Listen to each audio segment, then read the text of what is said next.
many thank Carlos and Robert and Susan and Chewy for their fantastic introductions. Problem is, I have nothing more to say. They've said it all. The truth is, it is a real honor for Jane and me to be with you this evening, because this is not just an ordinary group of supporters. In this room, we have people who have been fighting their entire lives for workers' rights and to grow the trade union movement.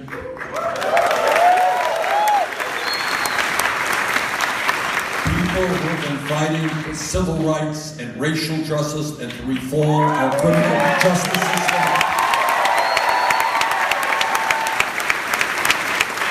People who have been fighting to end sexism and for women's rights.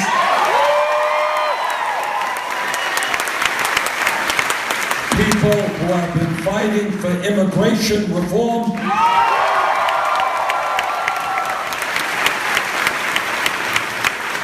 Brothers and sisters who have been fighting for gay and lesbian rights.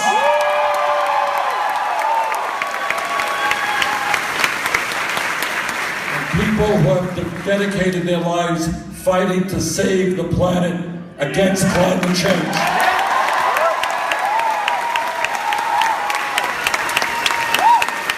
So thank you all, not just for being here tonight, but thank you all for your years of effort in fighting for social justice, for economic sanity, and for a country that belongs to all of us and not just a handful of billionaires.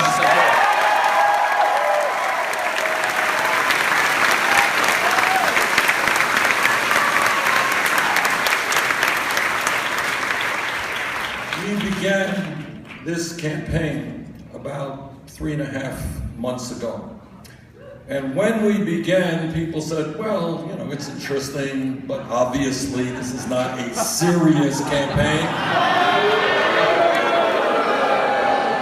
Can you imagine a serious campaign when the candidate is talking about taking on the billionaire class? Oh my goodness. That can't be a serious campaign. Well, a few things have happened in the last few months.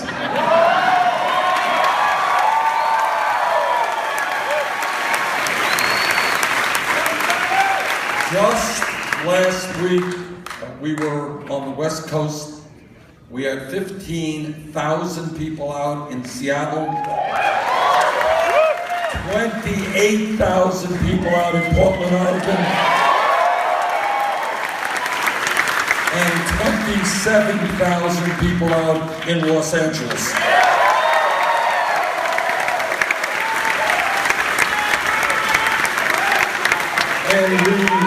And we just drove in today from Iowa, where we have time and again had the largest turnouts of any candidate.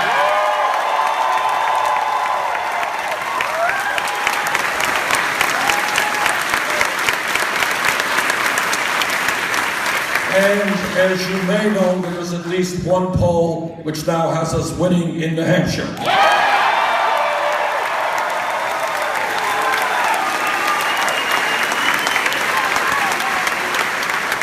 But it's not just large turnouts that speak to the support for what together we are trying to do. As I think some of the people who introduced me have pointed out, we are seeing in America today a campaign finance system which is corrupt. But as Susan mentioned, at the end of the day, money doesn't always win.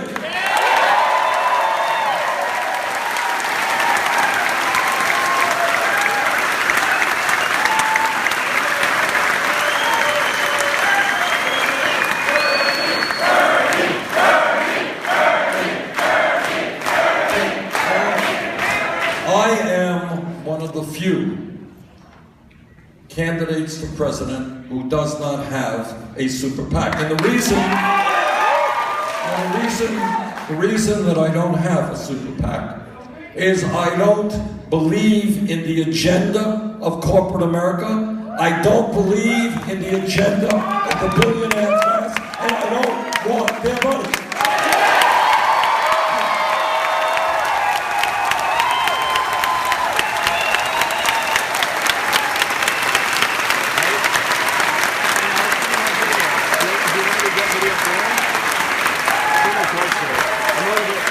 But what we are showing is that millions of people agree with us, and today we have more individual contributors than any other campaign.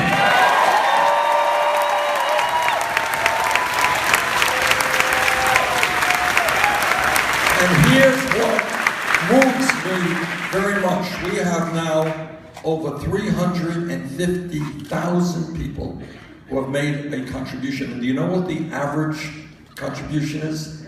$31.20. This is a people's campaign.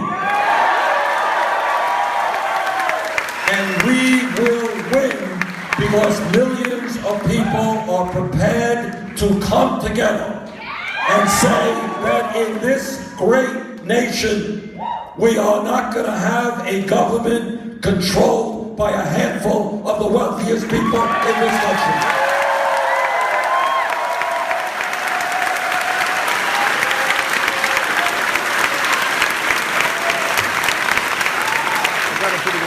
The American people are sick and tired with establishment politics. They are sick and tired of establishment economics and establishment media.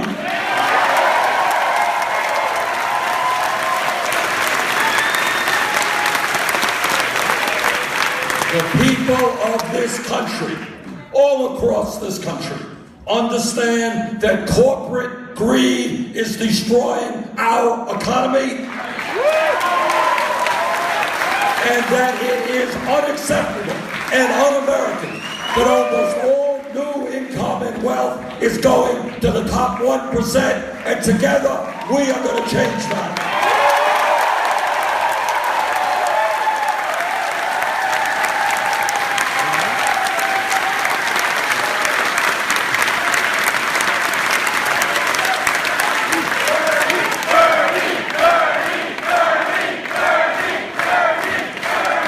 As Chewy just mentioned, we live, and thank you, Chewy, for running that great campaign.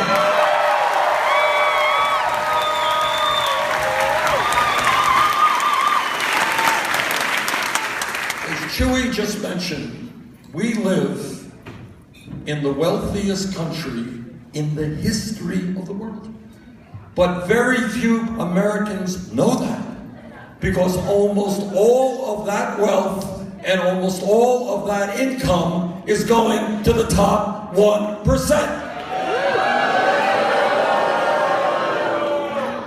Today in America, if you can believe it, the top 1/10 of 1%, not 1%, the top 1/10 of 1% owns almost as much wealth as the bottom 90%.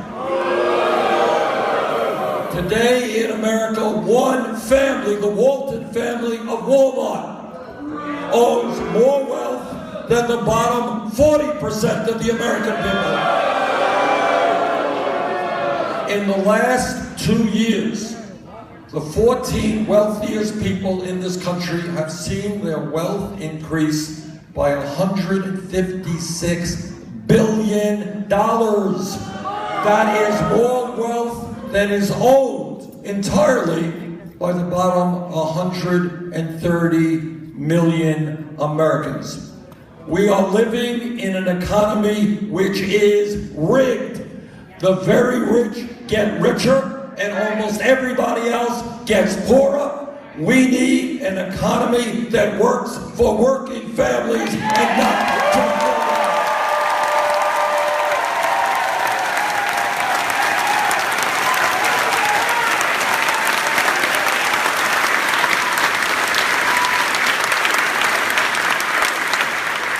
campaign is sending a very clear message to the billionaire class, and that is, you cannot have it all.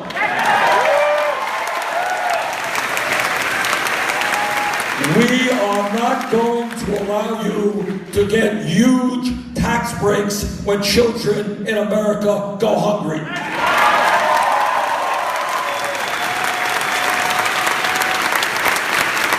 We are not going to allow you to hide billions in profits in the Cayman Islands and other tax havens when we have so many unmet needs in America.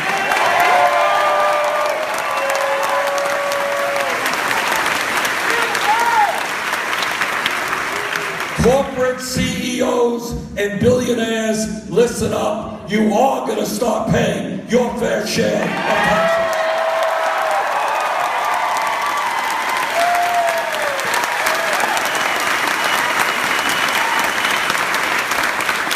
You are not going to continue to send our jobs to low-wage countries abroad, exploit poor people around the world, and throw American workers out of their jobs. We are going to change our trade policy.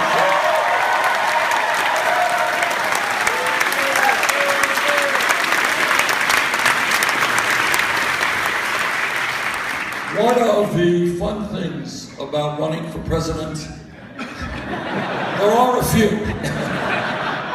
But one of them is you can force discussion on issues which Congress and politicians and media choose to ignore. And one of those issues is the issue of unemployment.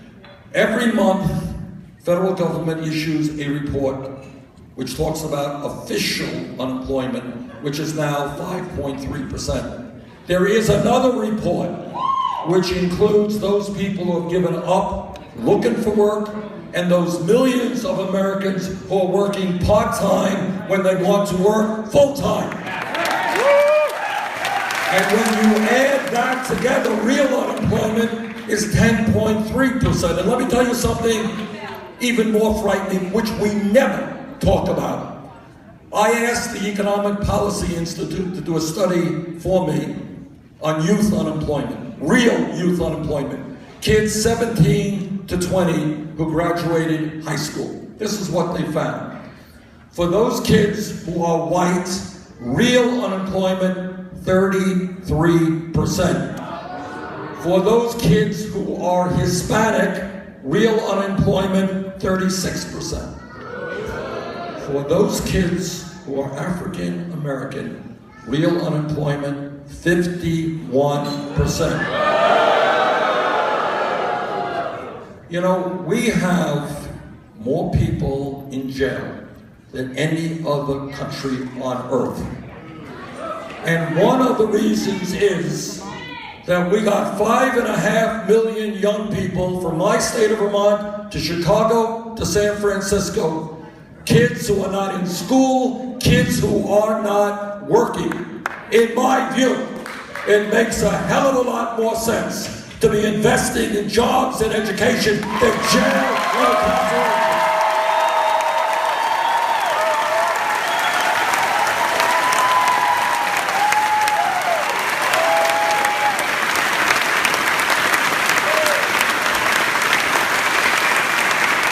We are going to end this horrendous distinction of having more people in jail, and instead, we're going to work to create the best educated population on earth.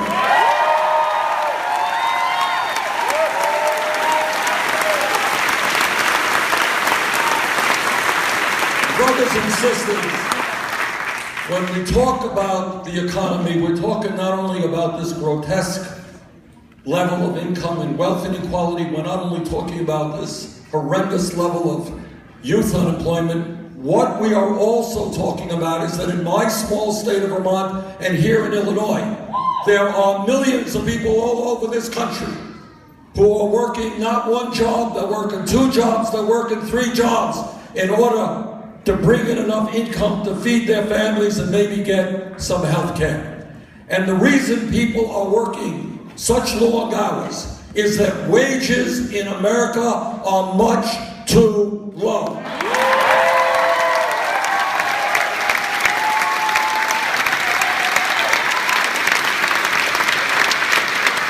So let me be very clear in telling you that I believe a $7.25 minimum wage today is a starvation wage. It's got to be raised to a living wage.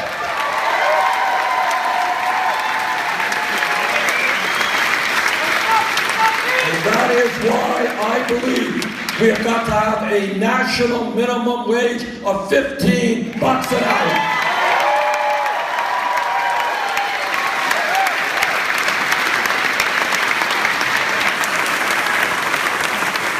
It is not a radical idea to say that if somebody works 40 hours a week, that person should not be living in poverty.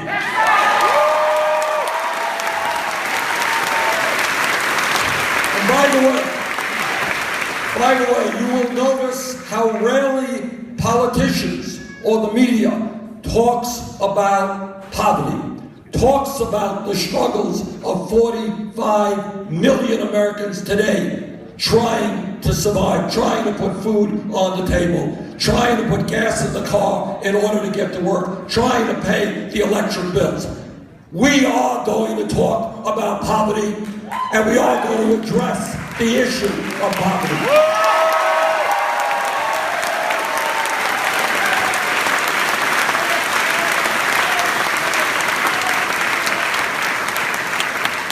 And when we talk about fair wages, let's also understand there is no excuse for women making 78 cents on the dollar to come to work.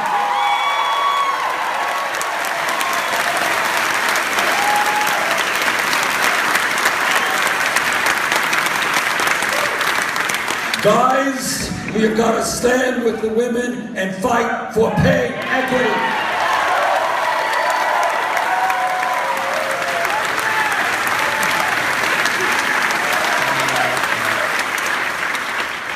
You know, Republicans go around the country talking about family values. You hear them talking about this?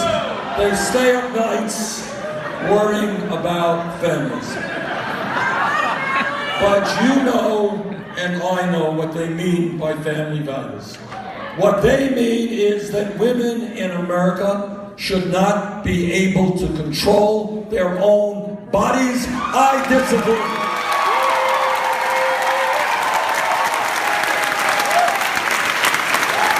What they mean is that women in America should not be able to purchase the contraceptives they need. I disagree.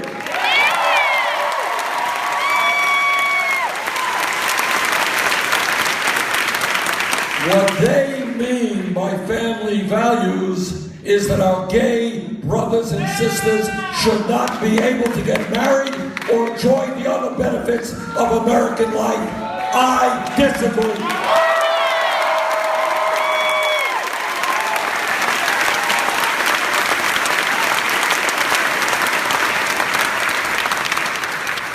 I have 4 kids. I have 7 beautiful grandchildren. Jane and I have been married for over 27 years. Somehow we accomplished that. I don't know. We believe in family, and we believe in strong family values, but our values just a little bit different than Republican values. This is, and when I talk about family values, I believe that the United States has got to end the international embarrassment of being the only major country on earth that does not provide family and medical leave to our people.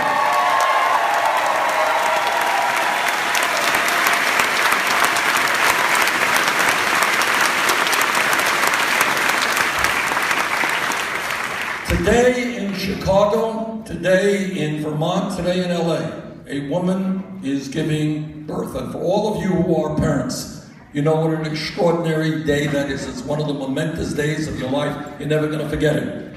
It's a pretty big day for the baby as well. But here's the story. If that woman and that family have sufficient income, she can stay home and do what family should do. She can stay home and get to know a baby, bond with the baby, love the baby, enjoy one of the most important experiences that human beings can have. That's called a family value. But today in Chicago and Vermont and all over our country, if that woman does not have sufficient income, if she's low income, a working class woman, she will have to be separated from her baby and go to work, go back to work in 5 days, 8 days, 10 days. That is not a family value. And that is why I believe that the United States is going to join the rest of the industrialized world and have at least 3 months of paid family and medical leave.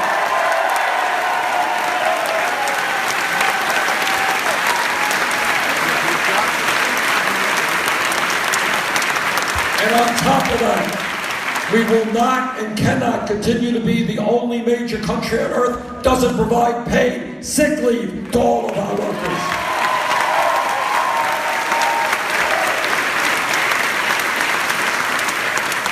And given the fact that we work, people in America work longer hours than do the people of any other major country, major economy on earth, every worker should be guaranteed at least 2 weeks of paid vacation.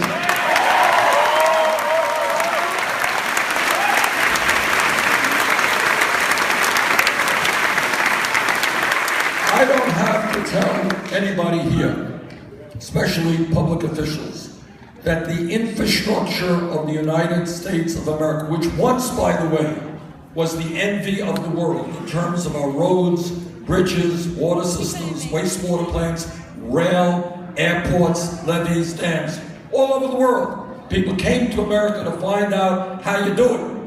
But today, our infrastructure is crumbling. That's the simple truth. And that is why I have introduced legislation and will make happen as president $1 trillion to rebuild our crumbling infrastructure and create up to 13 million decent paying jobs.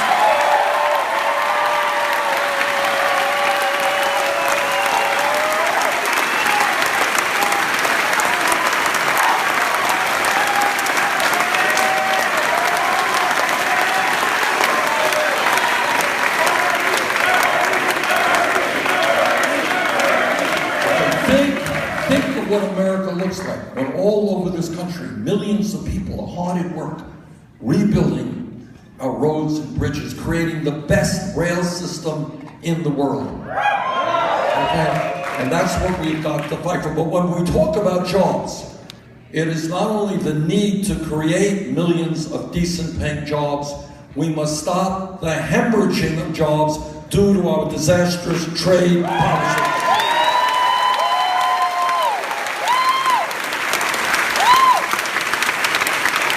You are looking at a senator and former congressman who voted against NAFTA, against CAFTA.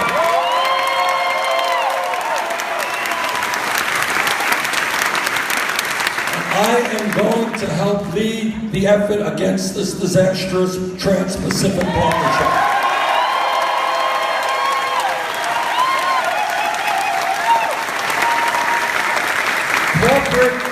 Corporate America cannot continue to shut down manufacturing plants in Illinois, and Vermont, and all over this country, send those jobs abroad, and then bring their products back into this country. Corporate America is going to have to start investing in Illinois and Vermont and America.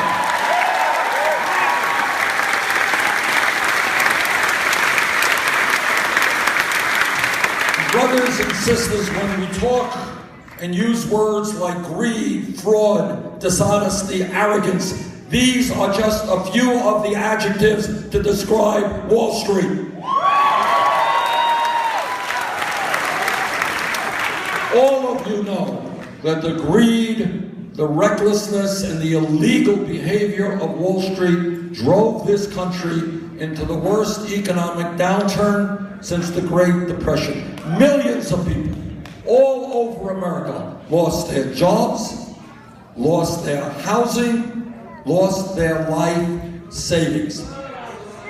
Now I find it very interesting that some kid who gets picked up for smoking marijuana can have an arrest record, but the crooks who destroy our economy don't. That's my job.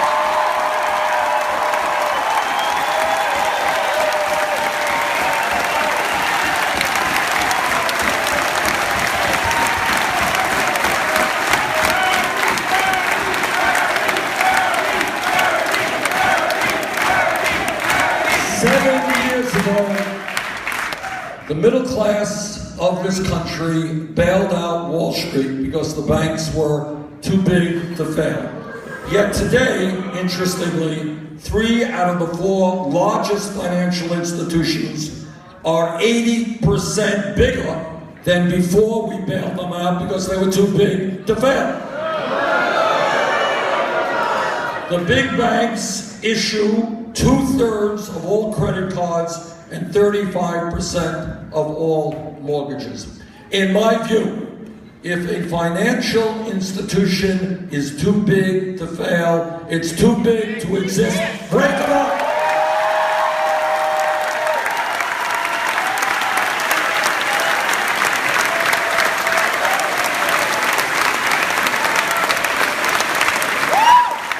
We need a financial system which provides affordable loans to small and medium-sized businesses so we can create jobs in America.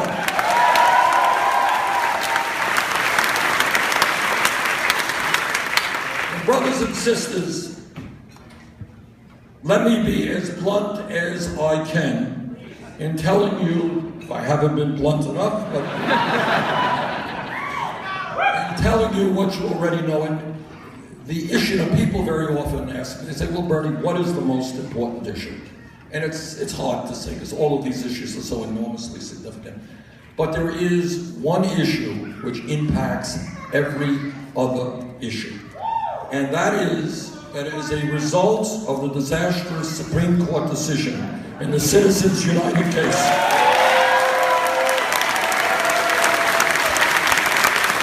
A decision rendered by a 5-4 vote. As a result of that decision, the American political system, and I use these words advisedly, has been totally corrupted, and the foundations of American democracy are being undermined.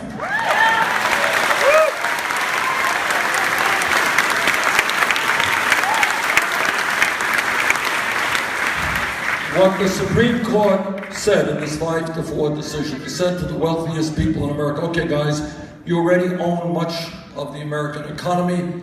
We're now going to give you the opportunity to purchase the United States government and state legislatures.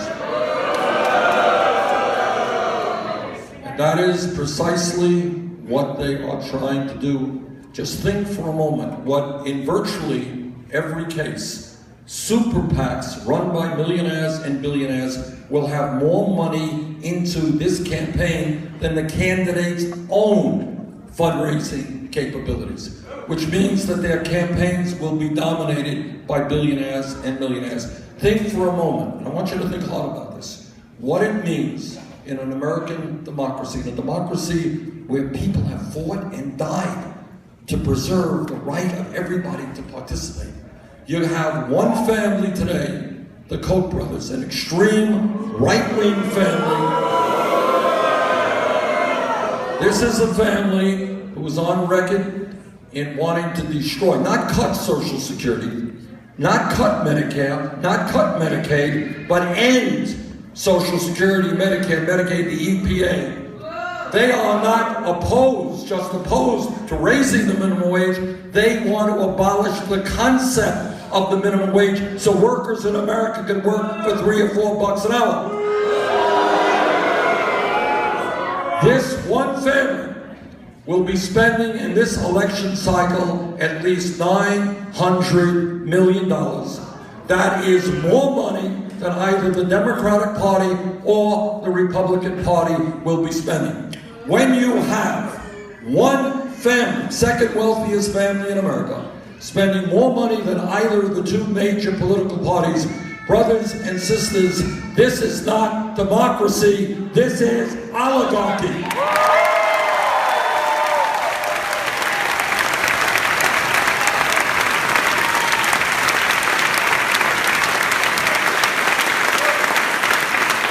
And let me be very clear that any nominee of mine to the United States Supreme Court will have to say loud and clear that he or she will make their first order of business overturning this disastrous Supreme Court decision.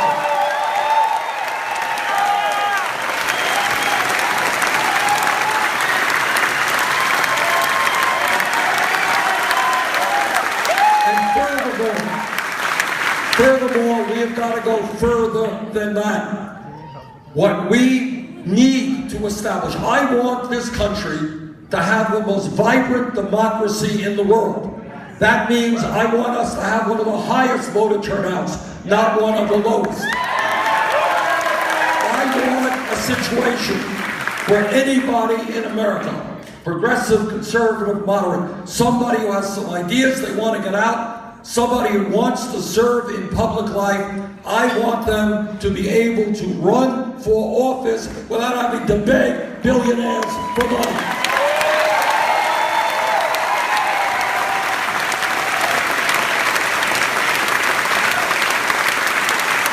That is why I will fight for public funding of elections.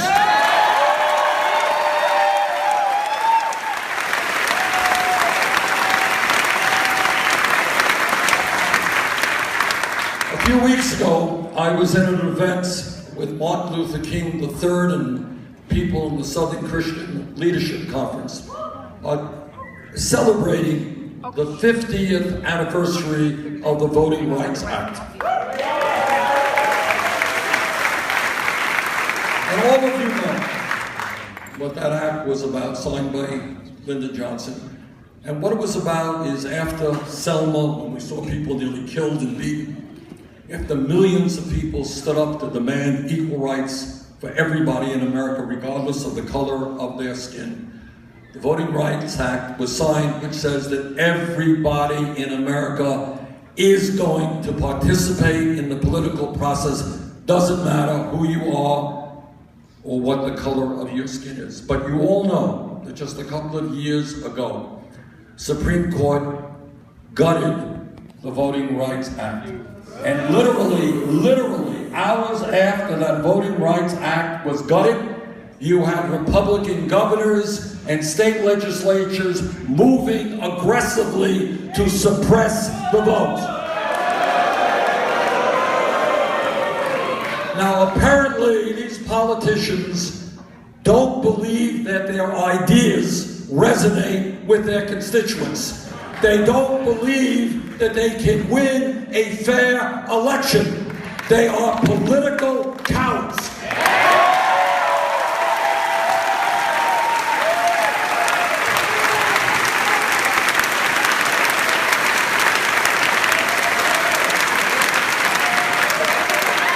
If you don't believe that your ideas can win an election, don't run for office.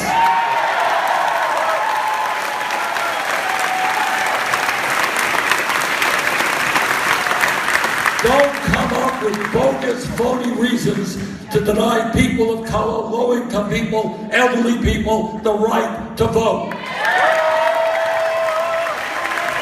And a few weeks ago, I introduced legislation which we will implement. And that is that everybody in America over the age of 18 is registered to vote. End of discussion.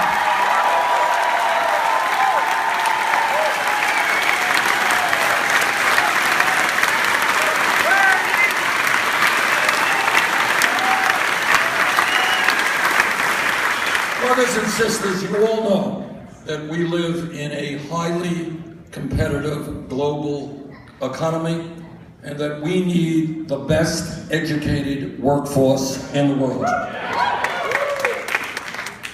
To my mind, it is beyond comprehension, it really is, that today we have hundreds of thousands of bright, energetic, capable young people who want a higher education. They want to be doctors and scientists and engineers and teachers. They want to serve.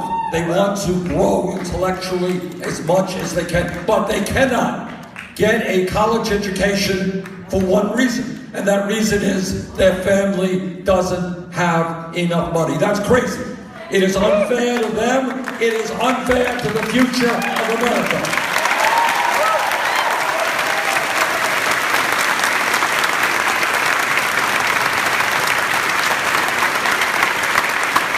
And that is why I have introduced legislation which will become law when I am president, which will make every public college and university in America tuition free.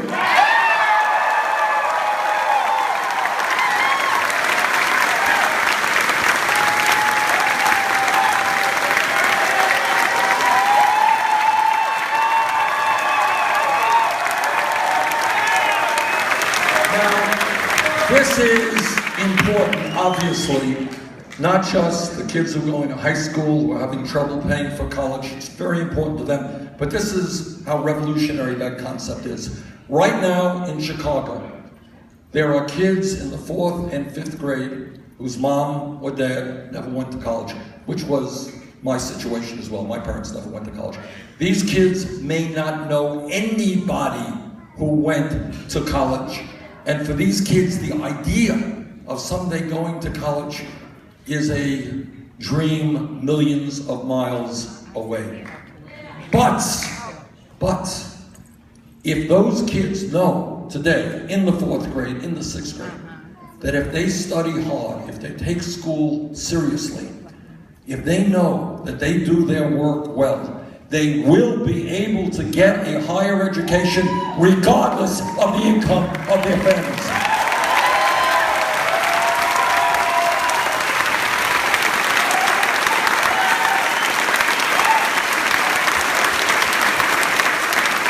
And that is pretty revolutionary because it gives kids something to work for. But the other aspect, the other part of the financing of higher education, which we must address, is the absurdity of millions of young and not so young people in our country saddled with outrageous levels of student debt. And some of them are here tonight.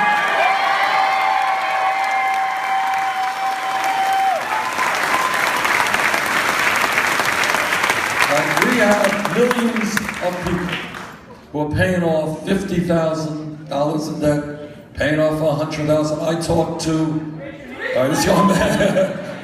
I talked to a young doctor in Vermont, paying off $300,000. Dentist in Iowa, $400,000. People are paying 15, 20, 25% of their limited incomes, paying off student debt. Now here's the crazy part. Here's the crazy part of that. There are people with student debt who are paying 6, 8, 10% interest rates, but you can refinance your home today at 2, 3, 4%. So what our legislation does is say you will be able to refinance at the lowest interest rates you can find.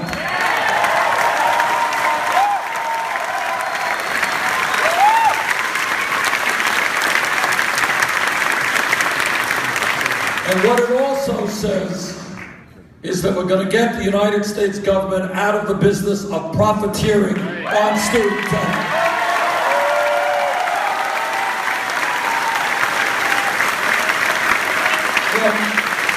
Some of my critics, of which there are a few, have said, well, Bernie, you know, that's an interesting idea. It's nice, it's pie in the sky, but how are you going to pay for it? Well, let me tell you how we are going to pay for it. We're going to pay for it through a tax on Wall Street speculation.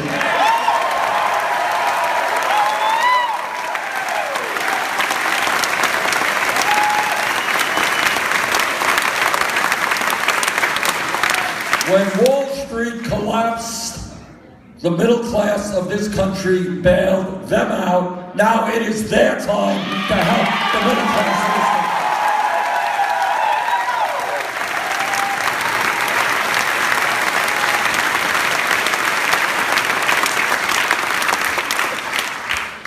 country. Today, the United States of America remains the only major country on earth, major industrialized country, that does not guarantee health care to all people as a right.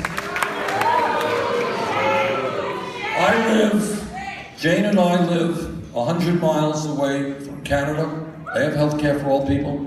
Go to Germany, health care for all people. Go to the UK, health care for all people. France, Scandinavia. Every major country on earth guarantees health care as a right for all people except the United States of America.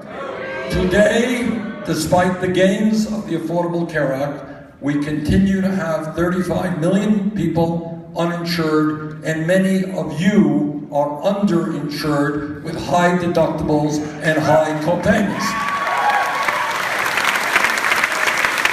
Meanwhile, we end up spending almost twice as much as any other major country on healthcare. In my view, we have got to move toward a Medicare for all single-payer program.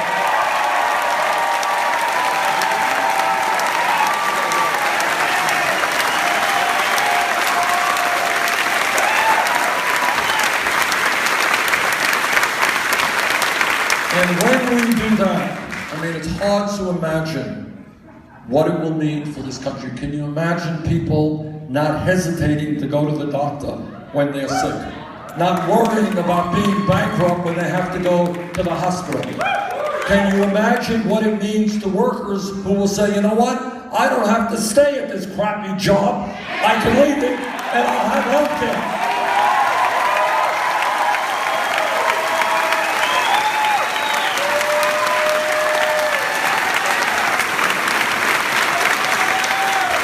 It will also be a significant boon for small and medium-sized businesses who can focus on their business rather than spending huge amounts of time trying to figure out how they provide health care to their workers.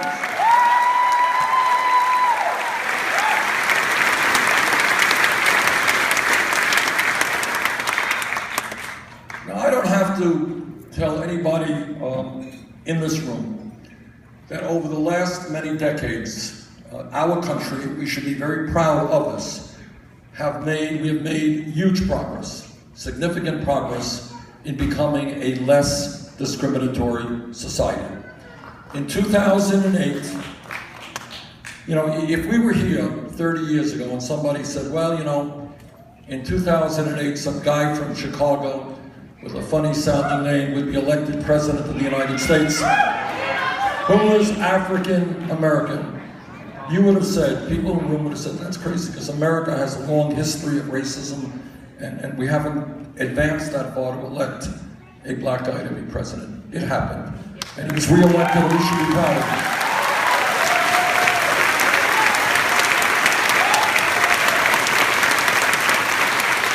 We have made real progress on women's rights, breaking down all of the barriers, or many of the barriers that prohibited women from getting the jobs they wanted.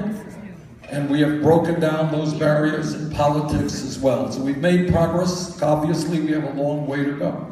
If we were sitting in this room 10 years ago, and somebody would have said, you know what, I think conservative states in America would be supportive of gay marriage, people would have thought you'd be crazy, but that's what's happened.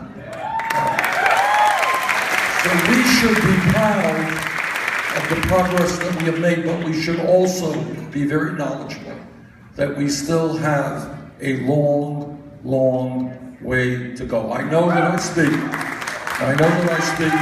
for every person in this room who is appalled and outraged by the shootings, by the killings of unarmed African Americans.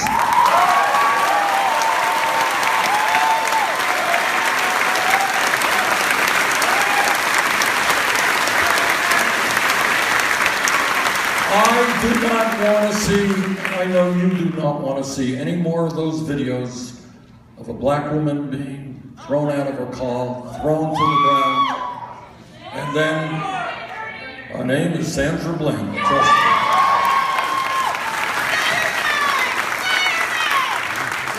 And then dies in jail 3 days later, and her crime was she didn't signal a right turn. You don't die in this country for not signaling a right turn.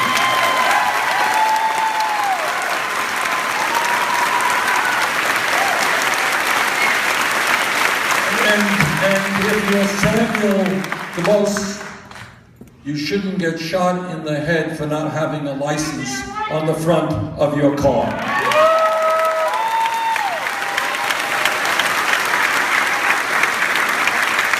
So let me just tell you, somebody who has one of the strongest civil rights records in the United States Congress, nobody will fight harder to end institutional racism in this country,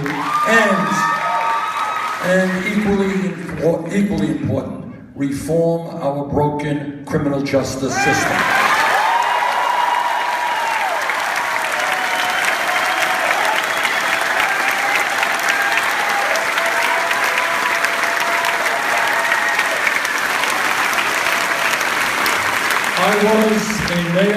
I was a mayor of Burlington, Vermont for 8 years, and I worked very closely with the police department. And actually, we kind of moved our department to where I think we should go as a nation, toward community policing. Because what we want is police officers to be part of the community, not to be seen as oppressors in the community.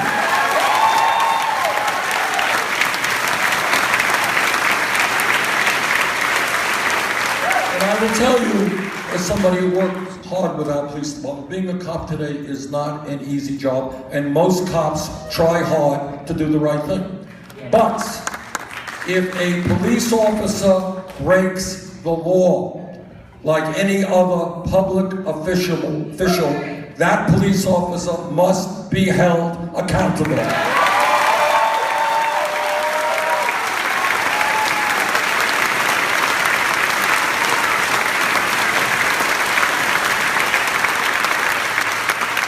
We need major reform in criminal justice, and one of the areas we're going to introduce legislation on very soon, and I will fight to implement if elected president, is private corporations should not be making money over the incarceration of people.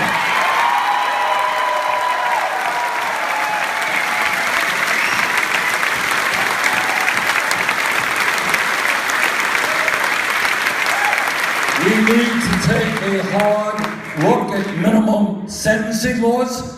We need to take a hard look at the so-called war on drugs. Too many lives in this country have been destroyed because of with people who have not committed a violent act. That's got to change.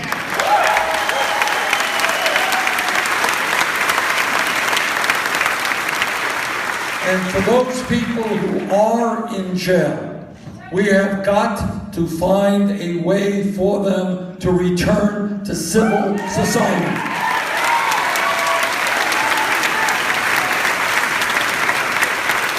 Common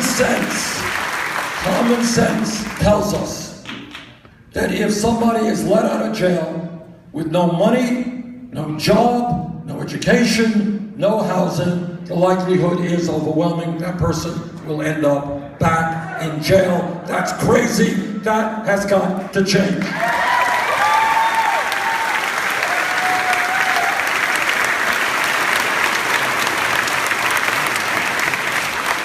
And brothers and sisters, when we talk about bringing the people of our country together, black and white and Hispanic, gay and straight, man and woman, we also have to remember today there are 11 million undocumented people in this country.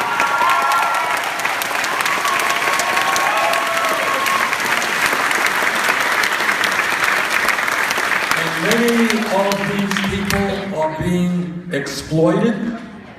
And when undocumented workers are being exploited. Every worker in America suffers because it's the race to the bottom. And that is why I believe that as soon as possible we need to provide legal rights to the undocumented. We need comprehensive immigration reform. And we need a path toward citizenship.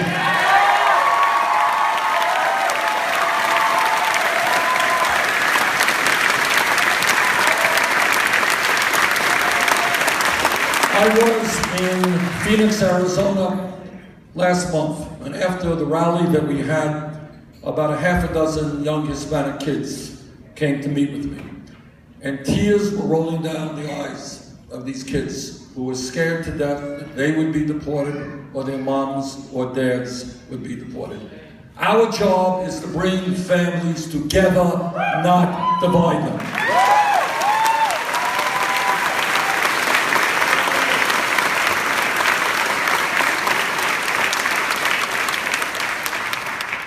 Our campaign for president is different than the other campaigns, not just because we have clearly the most progressive vision, but more importantly, it is that I will tell you something tonight that no other candidate for president will tell you. And it's not a pleasant thing that I'm going to tell you, but it's the simple truth. And that is, given the balance of power in America today, given the power of Wall Street, of corporate America, of the Koch brothers, of the media owned by corporations, no president, not Bernie Sanders or anybody else, can do what has to be done to transform this country in a way that works for the middle class unless there is a political revolution.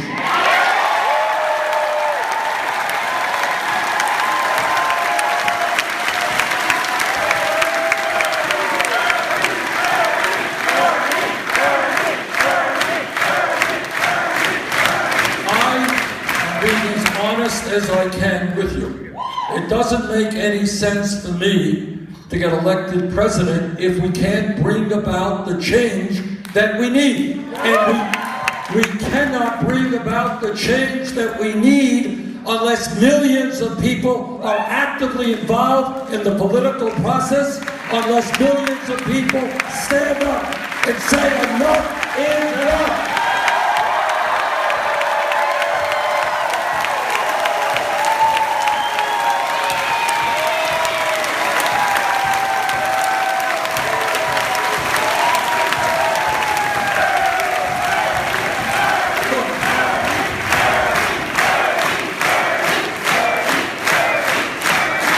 The truth is, you all know this, people who introduced me all made the point.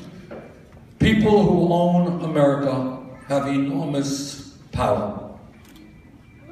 Nothing today gets to the floor of Congress unless it has their stamp of approval. People in America want to raise the minimum wage. We don't hear that on the Congress.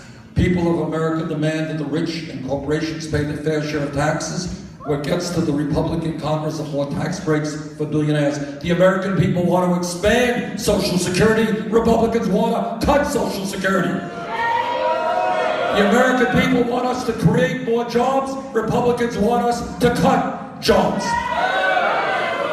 The only way that we win is when we stand together. Now, they have the money. They have the power. They determine what you see on the TV and in the newspapers. But at the end of the day, there are a lot more of us than there are of them.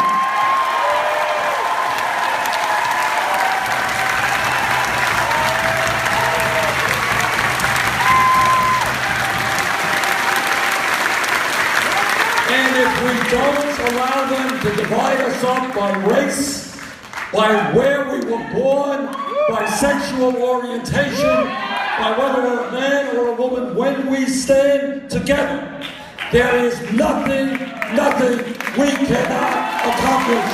Thank you.